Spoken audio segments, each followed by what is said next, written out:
Ya, halo guys. Berjumpa lagi dengan saya Nada Pradika. Ada banyak cara untuk membuat file teman-teman itu menjadi aman dan tidak bisa dibuka oleh sembarang orang. Salah satunya kalau misalnya teman-teman coba iseng-iseng lihat video atau mungkin lihat website yang gimana katanya memberikan tutorial cara mengunci folder tanpa menggunakan aplikasi atau software sama sekali, tapi hanya cukup menggunakan Notepad, pasti teman-teman akan diarahkan kepada sebuah script yang dimana teman-teman harus membuat file batch. Nah, mungkin kurang lebih scriptnya akan bentuknya seperti ini. Nah, saya akan coba pastikan. Nah, pasti kurang lebih scriptnya akan kayak gini. Mungkin ada beda sedikit, tapi kurang lebih bentuknya akan mirip banget seperti ini. Ya, memang pada dasarnya adalah kita membuat batch gitu, atau comment gitu di dalam comment prompt. Kurang lebih nanti hasilnya akan seperti ini. Nah, setelah teman-teman memang sudah membuka Notepad, terus teman-teman sudah copy paste file ini, teman-teman pasti akan langsung disuruh untuk menyimpan file ini dengan format BAT atau batch gitu ya. Nah, misalnya kita kasih nama di sini pengunci gitu ya. Pengunci, terus jangan lupa untuk all files, dan kita kasih extensionnya adalah .bat. Seperti ini. Kita save, dan voila. Di sini teman-teman akan muncul file bat buatan teman-teman tadi gitu. Kurang lebih hasil dari copy paste tadi. Nah, ketika teman-teman coba untuk klik 2 kali file ini, pasti akan muncul satu folder, yang dimana folder tersebut akan kita gunakan untuk mengamankan file-file yang kita anggap penting. Gitu, kurang lebih kayak gitu. Sekarang kita coba klik 2 kali, maka muncul folder di sini. Nah, coba kita refresh dulu, akan muncul folder yang namanya locker. Nah, mungkin kurang lebih kayak gitu. Teman-teman juga bakal heran gitu, kok bisa muncul ya folder kayak gini? Nah, nanti akan saya jelaskan. Nah, setelah ini, langkah berikutnya adalah teman-teman pilih file yang benar-benar penting banget bagi teman-teman, harus masukkan ke dalam folder ini, yang namanya locker. Nah, ini foldernya basically memang kosong gitu. Jadi kita isi dulu dengan file-file yang penting, kita anggap penting. Oke, saya anggap gini ya, mungkin ini sebagai contoh lah ya. File-file di sini mungkin saya anggap penting gitu. Oke, saya akan masukkan ke dalam sebuah folder yang namanya locker ini. Nah, oke, pastikan semua filenya masuk ke dalam sini. Terus setelah itu, langkah berikutnya adalah teman-teman silahkan klik 2 kali lagi file bat yang sudah teman-teman buat lagi. Gitu ya, kurang lebih kayak gitu. Kita klik.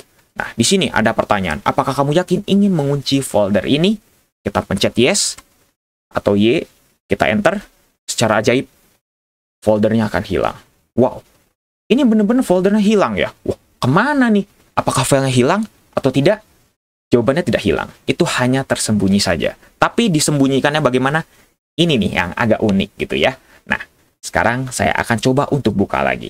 Nah, setelah saya buka lagi, itu caranya dengan kayak gimana? Caranya adalah dengan klik 2 kali di file bat yang tadi, terus kita masukkan passwordnya. Tadi passwordnya mungkin teman-teman set apa gitu. Kalau saya di sini set password. Kita enter, secara ajaib foldernya akan muncul lagi. Dan file teman-teman baik-baik saja, tidak akan kenapa-napa. Wah, bisa dibilang ini bagus dong, ini aman dong. Mungkin memang kalau misalnya teman-teman ingin menyembunyikan file ini kepada orang-orang yang mungkin ya sama komputer itu kurang begitu advance gitu lah ya, bisa dibilang ya mungkin pengguna biasa aja, mungkin ini aman. Tapi bagi teman-teman yang mungkin ingin menyembunyikan gitu ya, file ini dengan orang-orang yang mungkin advance atau setidaknya ngerti sedikit tentang komputer, ini merupakan satu hal yang konyol. Karena kenapa? Tadi teman-teman sudah lihat ya, kalau misalnya kita kunci kayak gini, kita pencet Y, kita kunci, oke, filenya memang terkunci. Ketika kita buka lagi, pakai password gitu ya. Misalnya di sini kan saya tulisnya password gitu, passwordnya. Ketika saya enter, muncul lagi. Tapi teman-teman tahu nggak sih? Ada blunder di balik ini. Yaitu apa? Ketika teman-teman mungkin kalau misalnya orang-orang yang advance gitu ya, alah ini batch apa sih? Cuman kayak gini doang, ini bisa dibobol. Dengan cara bagaimana? Klik kanan di filenya, terus edit, dan teman-teman nanti bakal melihat passwordnya. Password yang teman-teman ingin buat gitu. Yaitu di sini. Nah, mungkin kalau orangnya advance, pasti udah langsung tahu nih, alah passwordnya gampang, bisa ditebak. Dengan cara kayak gini. Yaitu, dengan cara kita mengedit filenya lewat Notepad lagi, terus teman-teman tahu nih passwordnya jadi apa, gitu.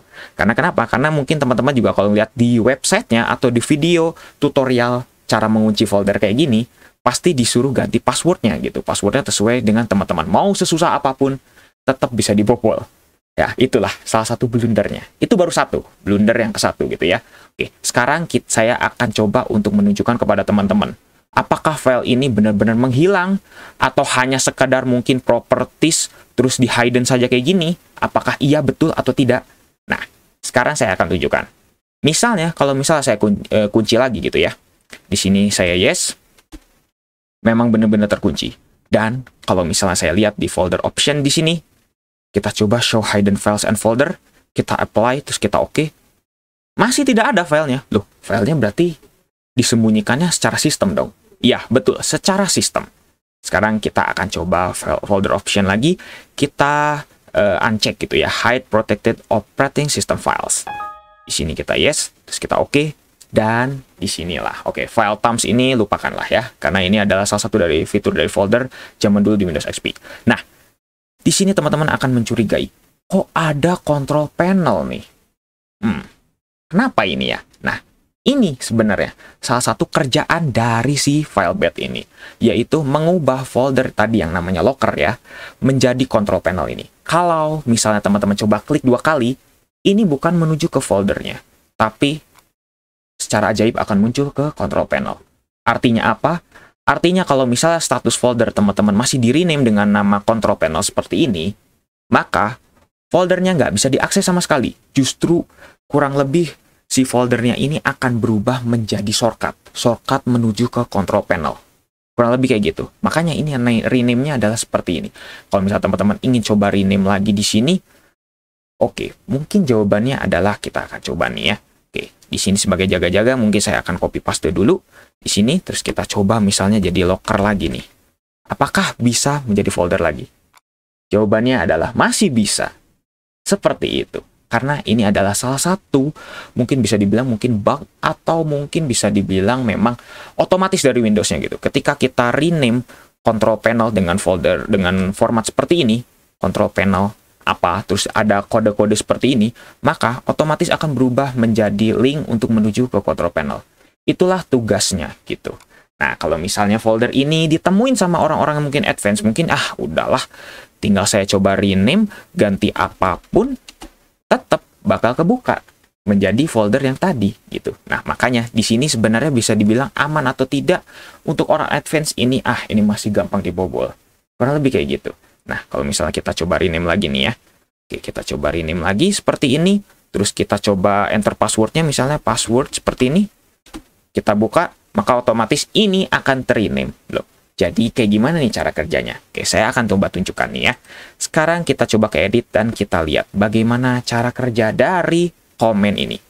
Nih, pertama mungkin teman-teman ada yang bingung nih ya, ini kode apa, kode apa. CLS. CLS basically adalah untuk menghilangkan mungkin tulisan-tulisan yang ada di command prompt nih. Kalau misalnya command prompt kayak gini, kalau misalnya teman-teman lihat nih ya, ada tulisan Microsoft Windows XP dan lain sebagainya. Kalau misalnya kita tulis CLS, maka semuanya akan hilang kayak gini. Kurang lebih kayak gitu. CLS adalah fungsinya untuk itu. Terus ini echo off. Ini echo off adalah memang awalan dari batch gitu ya. Terus ini ada title folder locker. Biar apa? Ini tujuannya adalah sebenarnya basically adalah untuk membuat nama di sini nih. Nah, seperti itu ya. Nama di sebelah sininya. Nah, setelah itu teman-teman kalau misal lihat dari komennya di sini ada if. Nah, if ini kalau misal if exist nih. Misalnya di sini nih ya. If exist. Ini kalau misalnya ada folder yang namanya ini, maka teman-teman akan diarahkan ya batch-nya udah otomatis langsung ke unlock. Nah, unlock ini di mana nih? Nah, teman-teman harus sadar nih ya, kalau di sini ada format atau mungkin tulisan yang ada titik 2-nya terlebih dahulu. Titik 2 ini adalah mungkin bisa dibilang sebagai ini gitu ya, sebagai apa sih, salah satu bentuk dari sebuah komen gitu. Nah, dimana kalau misalnya teman-teman masuk ke dalam sebuah titik 2 confirm ini, maka isinya adalah komen-komen yang ada di bawahnya nih. Sampai sampai sebelum titik lagi nih, titik 2 lagi nih. Nah, kurang lebih kayak gitu. Kalau misalnya ini exist ada folder yang namanya control panel, maka kita harus langsung ke unlock. Yang dimana nanti kalau misalnya kita masuk ke unlock, berarti kita harus enter password ini nih. Nah, kayak gitu ya. Mungkin kurang lebih kayak gitulah. Nah, kalau misalnya nggak ada namanya locker atau namanya control panel, maka kita menuju ke MD locker. MD locker ini adalah tugasnya untuk membuat folder yang namanya locker. Nah, jadi kayak gini nih. Kalau misalnya teman-teman di sini nih ya, kalau misalnya foldernya udah ada locker, maka otomatis teman-teman akan langsung are you want to sure lock this folder. Kalau lebih kayak gitu. Tapi kalau misalnya di sini nih, kita ubah foldernya namanya menjadi locker 1. Pasti otomatis batch-nya tetap akan memaksa kita untuk membuat folder yang namanya locker. Jadi akan ada folder baru lagi namanya locker. Kayak gitu. Jadi folder yang ini nggak akan kekunci. Makanya kalau misalnya teman-teman menggunakan metode kayak gini, nama folder locker ini nggak boleh diganti. Kurang lebih kayak gitu ya. Oke, di sini saya hapus dulu misalnya.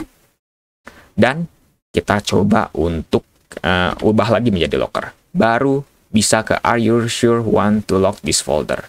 Ya, kurang lebih kayak gitu. Nah, kalau misalnya ini udah ke lock nih.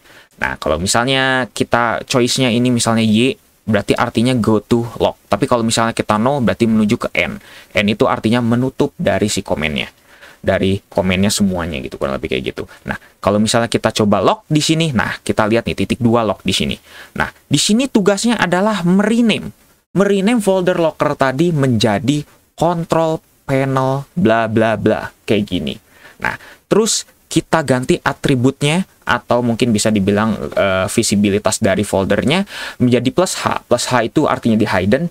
Kalau plus S menjadi hidden system atau mungkin jadi file system gitu yang terproteksi oleh sistem, kurang lebih kayak gitu. Nah, biar bisa apa? Biar foldernya itu hidden gitu. Sebenarnya kalau misalnya tadi ditampilkan kayak gitu ya bisa juga ya. Terus habis itu echo. Nah, folder comment echo ini adalah untuk menampilkan sebuah tulisan, kurang lebih kayak gitulah ya. Kalau misalnya saya contohkan kayak gini, misalnya echo berhasil. Pasti tulisannya langsung muncul lagi nih, berhasil. Nah, tulisan echo atau comment echo tujuannya adalah untuk menampilkan tulisan kayak gitu doang sih ya. Nah, setelah itu udah beres. Nah, kalau misalnya kita unlock di sini, nah ini enter password, kita set P. Nah, set P ini adalah tujuannya untuk membuat apa sih namanya choice, atau mungkin kalau misalnya tulisannya kayak gini maka harus kayak gini gitu. Nah, misalnya di sini nih, if not, pasnya adalah bukan tulisan password ya, atau enggak password yang kita udah bikin nih di sini ya, password, maka go to fail. Nah, kalau go to fail maka ini wrong password nih. Contohnya kayak gini nih. Kita kunci dulu passwordnya atau foldernya, kita yes. Terus, nah akan berubah seperti ini kan. Nah, setelah itu kita enter password. Misalnya jadi passwordnya salah aja nih ya. Pasti akan wrong password dan akan balik lagi untuk ditanya nih. Ini mau kayak gini terus selamanya, pasti bakal kayak gini terus nih. Oke, tapi mungkin kalau teman-teman di password tiba-tiba nih ya, kalau misalnya kita ubah nih di sini nih, di failnya misalnya, wrong password, bukan go to unlock, tapi go to N misalnya. N seperti ini. Nah, terus kita save filenya misalnya seperti ini. Nah, kita save. Nah, ini beda cerita lagi. Kalau teman-teman mungkin akan menghadapinya seperti ini. Kalau misalnya passwordnya salah, otomatis langsung gagal. Langsung ke close. Itu memang gimana teman-teman dapat dari websitenya gitu ya. Ada yang mendesainnya langsung ke N, atau ada yang wrong password, terus disuruh masukin lagi gitu. Nah, tapi kalau di sini saya akan mencoba untuk unlock aja nih. Go to unlock. Jadi, setiap salah masih bisa ada kesempatan untuk mencoba lagi gitu, kurang lebih kayak gitu. Misal salah kayak gini, masih bisa kayak gini lagi, kayak gitu. Jadi basically sebenarnya ini adalah sebuah komen yang mudah sekali gitu ya. Jadi teman-teman ini mungkin harus mengerti gitu, dan teman-teman mungkin bisa dipelajari gitu. Nah, mohon maaf kalau misalnya penjelasan saya tadi agak begitu terdesak atau mungkin tergesa-gesa gitu ya, karena mungkin juga takut durasinya videonya panjang dan lain sebagainya. Tapi intinya adalah seperti itu. Jadi di sini basically kita mengunci folder dengan cara bagaimana? Dengan cara menghidden folder locker tadi nih ya. Seperti ini misalnya, password. Kita mengunci folder locker tadi, ya, kita kunci, itu dengan cara bagaimana? Dengan cara kita hidden, terus kita rename folder locker ini. Nah, misalnya kita yes, ini folder lockernya akan berubah, akan terhidden, karena ikonnya memang udah agak transparan kayak gini, dan akan merename foldernya menjadi control panel apa-apa-apa. Yang dimana kalau misalnya mungkin teman-teman agak advance tapi mungkin masih belum begitu mengerti, maka kalau misalnya kita klik 2 kali ini akan berubah menjadi ke control panel. Tapi filenya basically masih tetap ada gitu, walaupun nggak bisa diakses, tapi tetap masih ada. Nah, kalau misalnya ini kita ubah aja, tetap kok. Pasti teman-teman masih bisa mengaksesnya. Seperti itu. Jadi memang bisa dibilang ini adalah trik yang sangat simpel untuk bagaimana caranya membuat folder ini bisa kekunci gitu. Oke, mungkin teman-teman ada yang nanya nih ya, mungkin yang awam. Apakah aman dari virus kalau misalnya kita udah kunci kayak gini? Basically sama aja, teman-teman. Mau kayak gimana pun, mau di hidden bagaimanapun, virus bakal tetap bisa masuk. Seperti itu. Jadi, ya, ini hanya sebuah trik gitu ya. Trik kecil-kecilan, mungkin kalau misalnya teman-teman ingin mengunci file yang mungkin komputernya dipakai bersama atau lain sebagainya. Tapi saya sarankan nih ya, bagi teman-teman yang mungkin ingin menyamankan file, saya sarankan untuk teman-teman jangan menggunakan metode kayak gini. Ini gampang banget dibongkar. Sekali lagi, gampang banget dibongkar. Atau kalau misalnya teman-teman advance tapi pengen pakai cara kayak gini, tinggal teman-teman ya lakukan aja dengan cara manual, yaitu teman-teman tinggal tinggal buka command prompt, terus teman-teman ke file yang tadi misalnya, terus kita coba pakai command ren, misalnya rename control panel apa-apa, terus nanti kita ubah lagi jadi locker, itu bisa. Atau teman-teman tinggal kayak gini aja udah bisa kok, seperti itu. Jadi ya, ini sangat mudah sekali gitu. Jadi teman-teman saya sarankan kalau misalnya yang ingin mengunci kayak gini, teman-teman sebaiknya jangan taruh di sembarang tempat, atau mungkin buat user baru aja. Itu saran yang lebih baik gitu ya. Jadi ini bisa efektif ya untuk orang-orang yang awam, ini bisa, tapi kalau untuk orang yang sedikit ngerti komputer ini, aduh, ini bisa gampang banget untuk dibobol gitu, kurang lebih kayak gitu. Nah, mungkin cukup sekian untuk video kali ini. Kalau misalnya ada kesalahan penjelasan, atau ada kritik, ada saran, atau mungkin ada koreksi dan lain sebagainya, silahkan teman-teman bisa tinggalkan saja di kolom komentar. Karena sekali lagi, saya bukan ahli segalanya. Silahkan mungkin kalau ada kesalahan bisa langsung dikoreksi, atau ada penjelasan tambahan, silahkan, boleh banget gitu ya. Jangan lupa untuk subscribe dan juga share video ini jika bermanfaat, bantu channel ini juga agar bisa berkembang. Oke guys, saya Nanda Pradika, see you next time.